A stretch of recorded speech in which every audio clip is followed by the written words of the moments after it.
Turning now to the race for the White House, voting is now underway in New Hampshire as today marks the first in the nation primary. Donald Trump and Nikki Haley are going head-to-head for the Republican nomination after all the other GOP candidates dropped out. ABC's Melissa Dunn is on the ground with voters.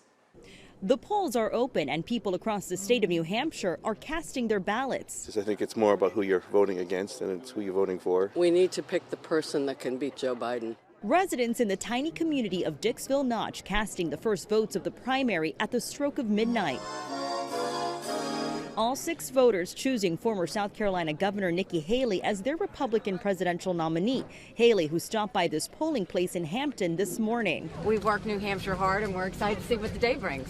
ABC's 538 polling average shows that while Trump still has a sizable lead, the gap between the former president and Haley has narrowed since December. And just in the last couple of weeks, you start to see Haley tick up a little bit. And even since Iowa ticking up a little bit, the problem for her, Donald Trump ticked up even more. Former President Trump's former rivals in the Republican primary have officially thrown their support behind him. It's amazing the way you can like somebody when you win, right? Today, President Biden, Vice President Harris, and their spouses will host a rally in Virginia to discuss abortion access, flagging how Democrats plan to put abortion rights front and center to the general election campaign. Most polls will close by 7 tonight, and then all eyes will be on South Carolina. That primary is next month, but polls there are showing that Trump is leading by more than 30 points. Melissa Dunn, ABC News, Manchester, New Hampshire.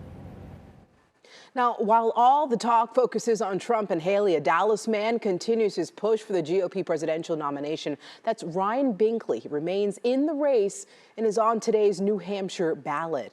We'll have full coverage tonight on WFAA News at 6 and 10 because what happens in New Hampshire could impact the Texas primary come March 5th, Super Tuesday.